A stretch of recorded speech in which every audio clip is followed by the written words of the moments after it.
श्रीमद् भागवत महापुराण सुख सागर भाषा के अंतर्गत 10वें स्कंद का 11वां और 12वां अध्याय। बोलिए श्री कृष्णचंद्र भगवान की जय। नंद जी का गोकुल से वृंदावन में आकर बसना। श्री सुखदेव जी कहने लगे, हे राजन, जिस समय वे दोनों वृक्ष भूमि पर गिरे उस समय उनके गिरने का भयानक धमाका सुनकर यशोदा जी बहुत घबराकर दौड़ी हुई उस स्थान पर गई जहाँ वे कन्हैया को उखल से बांध आई थी। जब उन्होंने अपने पुत्र को उस जगह नहीं पाया तब तो वह बहुत व्याकुल होकर कन्हैया कन्हैया पुकारने लगी। उसी क्षण नंद राय भी घबराए हुए वहां आ पहुंचे और वे कन्हैया को तलाश करते करते उस जगह पहुंच गए जहां वे दोनों वृक्ष गिरे पड़े थे।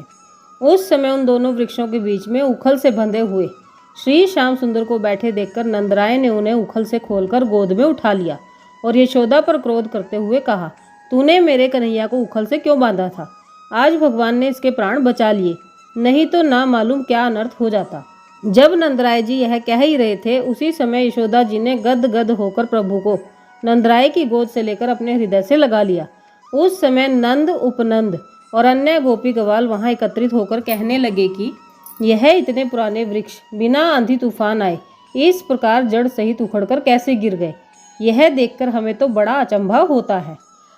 उसी समय एक गवारिये ने जो चरित्र अपनी आंखों से देखा वह सब उसने कह दिया, लेकिन उन्हें उसकी बात पर विश्वास इसलिए नहीं हुआ कि इतना छोटा सा बालक इतने विशाल वृक्षों को किस प्रकार उखाड़ सकता है। तत्पश्चात नंदराय जी ने ब्राह्मणों एवं याचकों को बुलाकर बहुत सा धन दान दिया। उस समय वे श्री कृष्णचंद्र जी को अपने हृदय से लगाकर प्रेम पूर्वक पूछने लगे, हे कन्हैया, क्या तुमने भी इन वृक्षों से उन दो पुरुषों को निकलते हुए देखा था?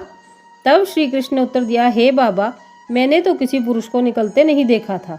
यह उत्तर सुनकर नंदराय ने उन्हें अपनी छाती से लगा लिया।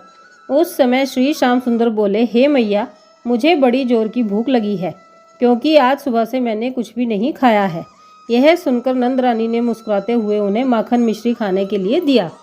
हे परीक्षित, तत्पश्चात जब श्री कृष्णचंद्र जी का जन्मदिन आया तब नंदराय जी ने गोकुलवासियों, ब्राह्मणों एवं अपने सब परिजनों को आमंत्रित करके बड़ी श्रद्धा से भोजन कराया।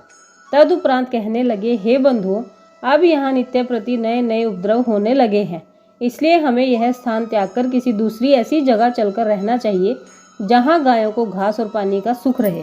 नंदराय के ऐसे वचन सुनकर उपनंद ने कहा, हे नंद जी, यहाँ से कुछ दूर पर एक सुंदर वन है। यदि हम उस वृंदावन में चलकर वास करें तो बहुत उत्तम रहे, क्योंकि वहाँ सब प्रकार का सुख है।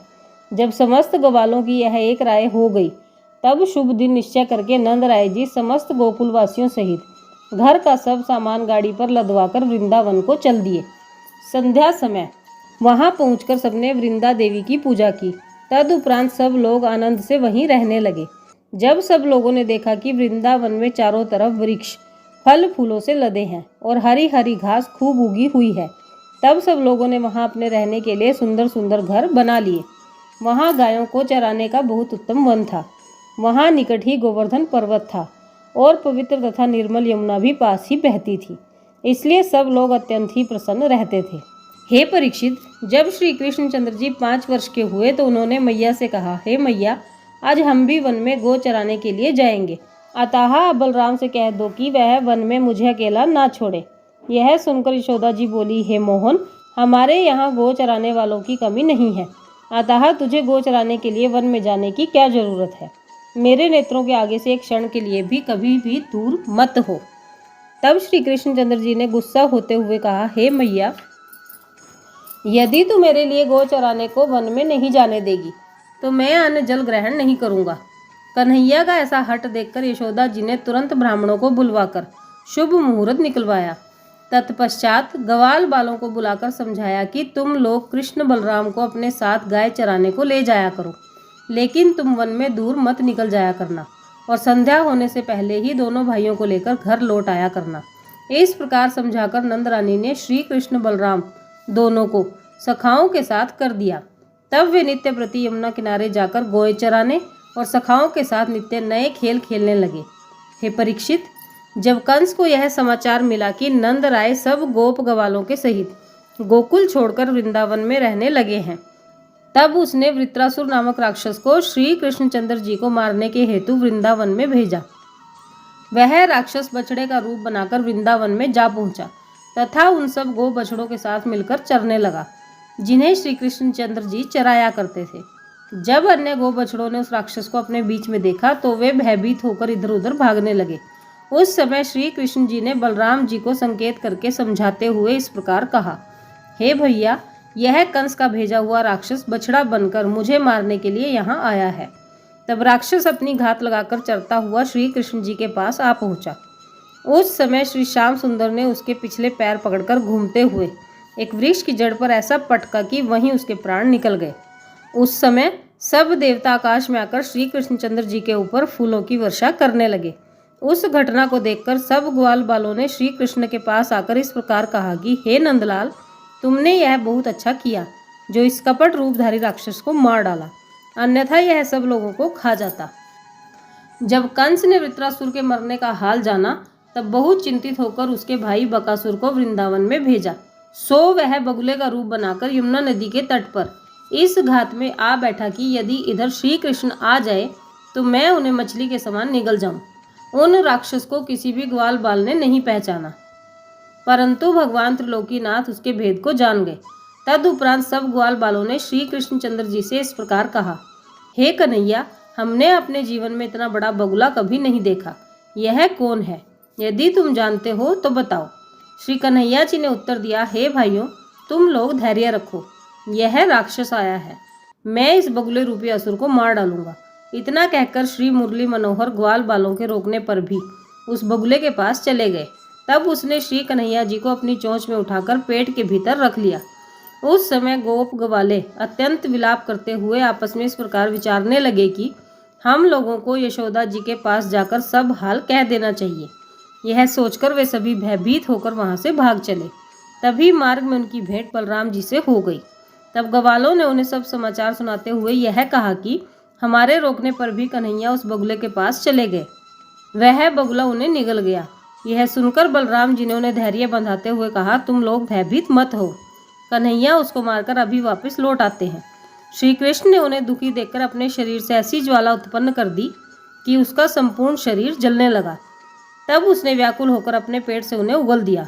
उस समय श्री श्याम सुंदर ने बाहर आकर उसकी चोंच का निचला भाग तो अपने पैर से दबा लिया और ऊपर के भाग को हाथ से पकड़कर उसे बीच में से चीर दिया। इस प्रकार देखते ही देखते उस दुष्ट की मृत्यु हो गई। हे परीक्षित, बकासुर ने मरते समय बड़ा भारी शब्द किया था।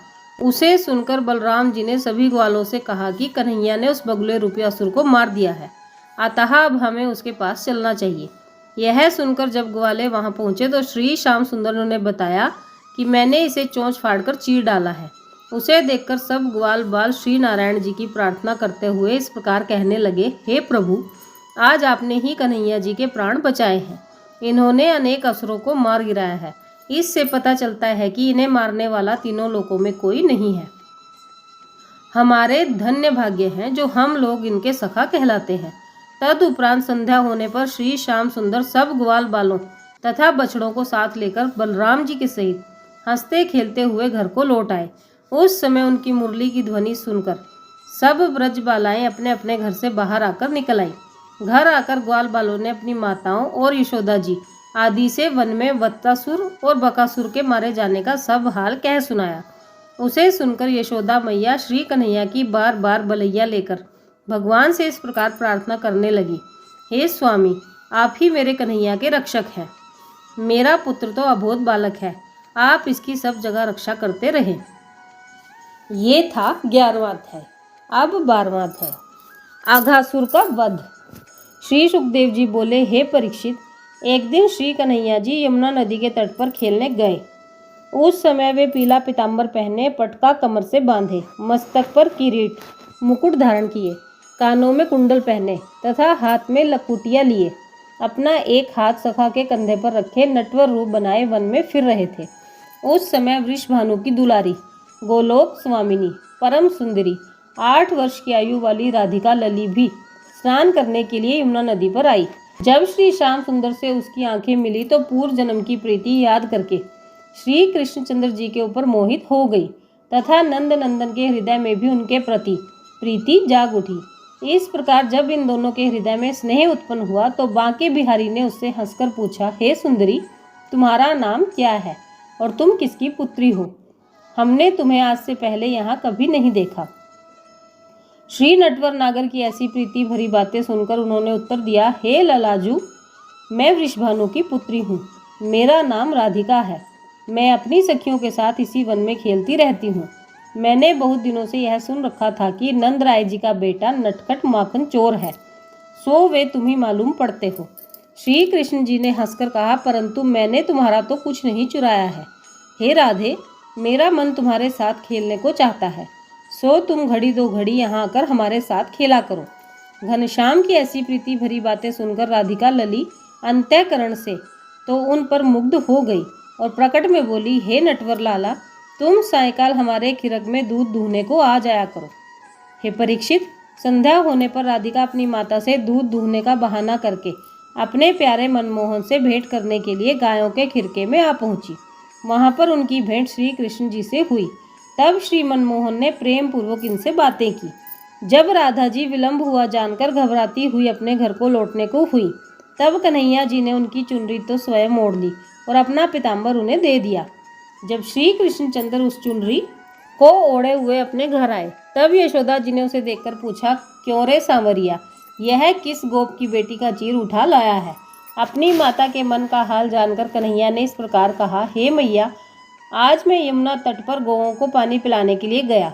उस समय वहाँ एक गोपी नदी में स्नान कर रही थी। तभी एक गौ वहाँ दूसरी गौ से लड़ने लगी।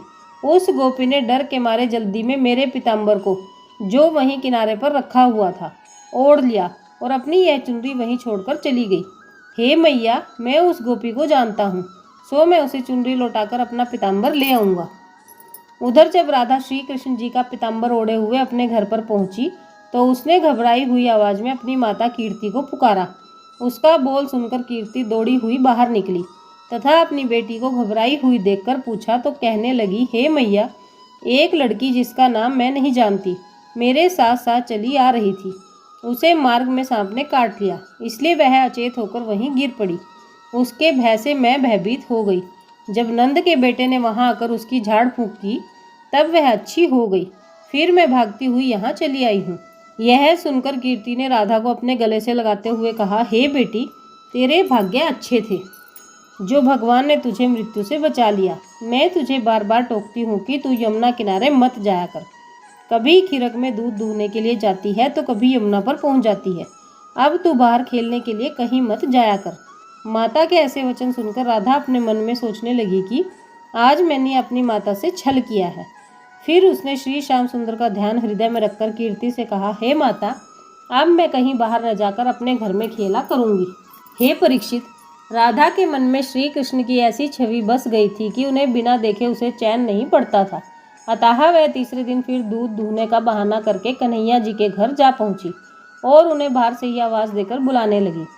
उस समय राधा जी की आवाज़ सुनकर कन्हैया लाल ने यशोदा जी से कहा, हे मैया, मैं कल यमुना किनारे मार्ग भूल गया था। उस समय एक गोपी मेरा हाथ पकड़कर मुझे गांव में पहुंचा गई। यदि वह ना मिलती तो मैं ना जाने कहाँ भटकता। आज वही गोपी मेरे साथ खेलने को आई है, परंतु भय से घर के भीतर नहीं आ रही है, अतः तुम उसे यहाँ बुला लो। यशोदा ने कन्हैया जी से इस प्रकार कहा, हे बेटा, तू ही उसे भीतर बुला ला। यह सुनकर श्री कृष्ण राधा को घर के भीतर ले आए।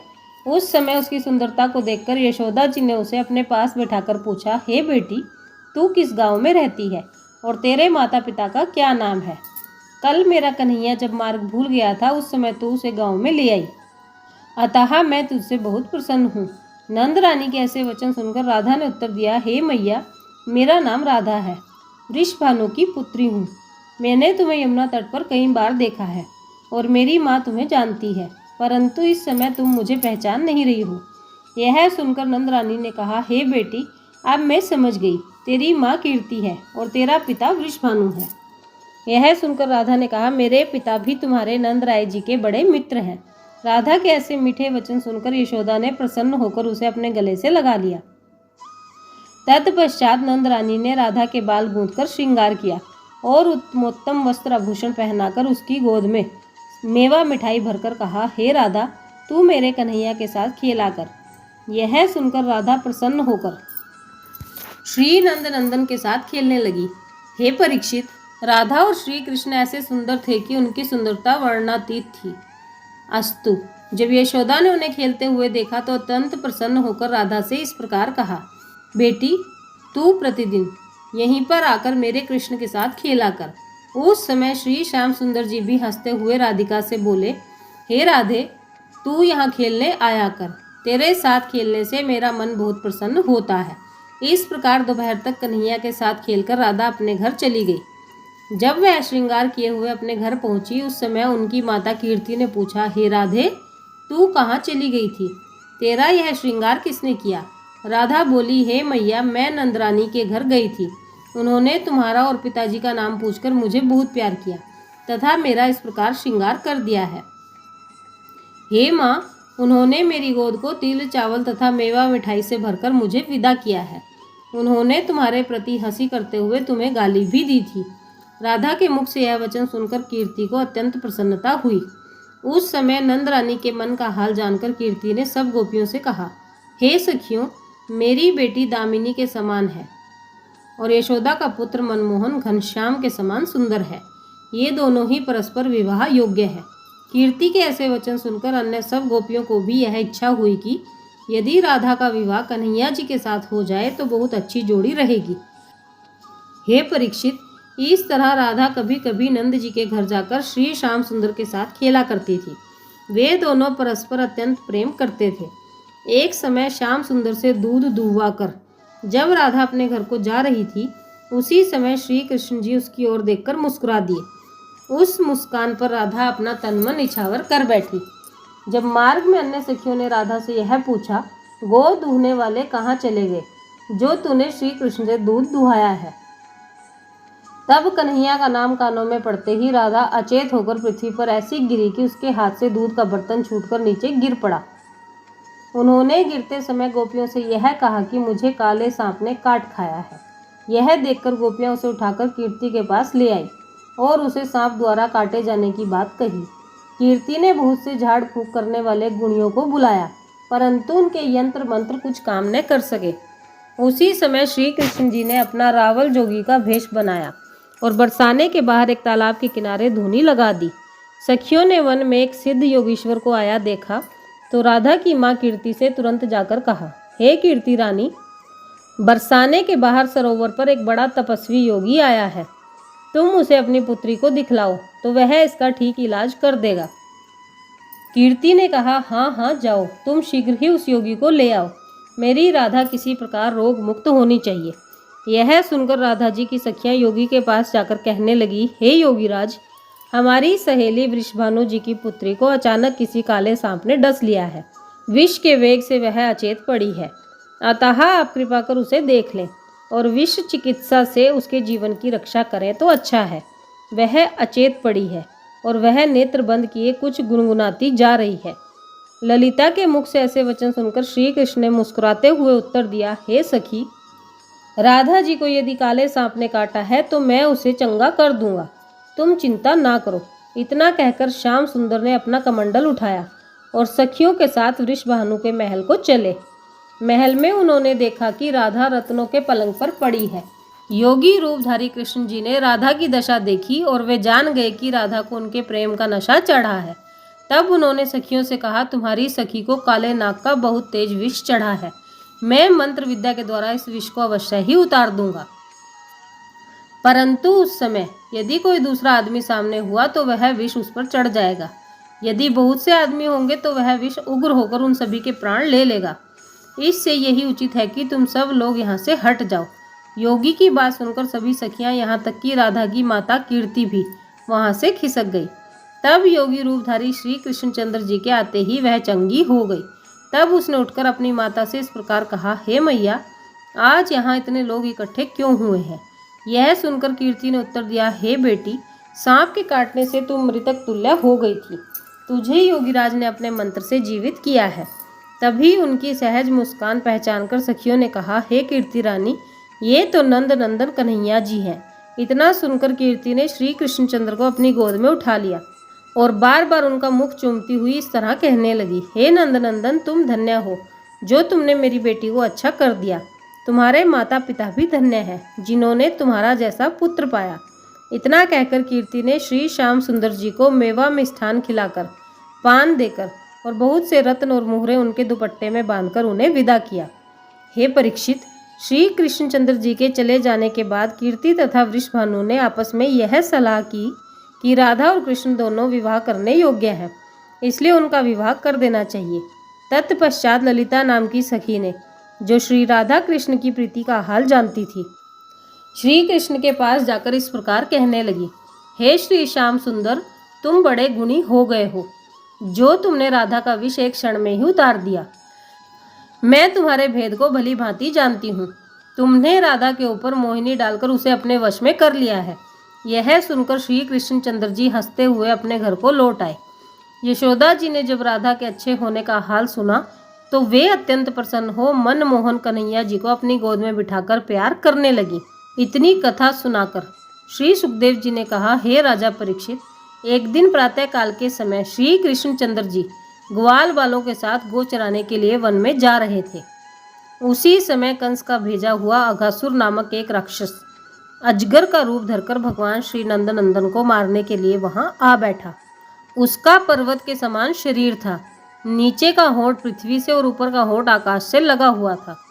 श्री कृष्णचंद्र जी गो चराते हुए अपने सखाओं के सहित उधर होकर को निकले तो उस समय श्री कृष्णचंद्र जी ने कहा, हे भाइयों, जिस ओर यह गुफा दिख रही है उस ओर तुम मत जाना। हे परीक्षित, कन्हैया जी के इस प्रकार कहने पर भी वे ग्वाल बाल उसी ओर चल दिए। जब वे लोग उसके पास पहुंचे तो आपस में इस प्रकार कहने लगे, हे भाइयों, पर्वत की गुफा जैसा क्या दिखाई दे रहा है। जब उसके पास पहुंचे तब उस समय एक बालक ने यह कहा कि यह तो कोई बड़ी भयावनी कंदरा सी दिखाई दे रही है, आओ हम इसके अंदर चलें। उस वक्त सबने यही कहा कि जब हमारे संग कन्हैया है तो हमें किसी से डरने की क्या ज़रूरत है। हम लोगों को इसके अंदर चलकर देखना चाहिए कि वहाँ क्या है। यह सुनकर सब लोग उसके मुंह में घुस गए। तभी अघासुर ने एकदम ऐसी श्वास खींची कि वे सब उसके पेट के भीतर जा पहुँचे। अघासुर अपने मन में प्रसन्न होकर यह सोचने लगा कि आज मैं कृष्ण और बलराम को मारने में सफल हुआ तो पूतना, बकासुर आदि सबका बदला चूक जाएगा। श्री नंदन उस समय तक बाहर ही खड़े थे। जब उन्होंने यह देखा कि सब गोप गवाल तथा बछड़े इसके पेट में चले गए हैं तो वे स्वयं भी उसके मुख में चले गए। तब तो अघासुर ने अत्यंत आनंदित होकर अपना मुख बंद कर लिया। यह दृश्य देखकर देवता अत्यंत चिंतित हो उठे।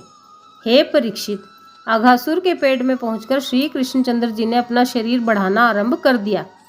कुछ देर में ही वे इतने विशाल हो गए कि अघासुर का श्वास लेना बंद हो गया। तत्पश्चात उसके प्राण मस्तक को फोड़ते हुए निकल गए। इस प्रकार जब वह राक्षस मर गया तो आनंद कंद ब्रजचंद्र जी सब ग्वाल बालों सहित बाहर आ गए। उस समय देवताओं ने प्रसन्न होकर आकाश से पुष्पों की वर्षा की। उस अजगर के शरीर से एक प्रकाश निकलकर कन्हैया जी की देह में समा गया। ये था 12वां अध्याय। बोलिए श्री कृष्णचंद्र भगवान की जय। आज की वीडियो में बस इतना ही। फिर मिलेंगे अगली वीडियो में। राधे राधे।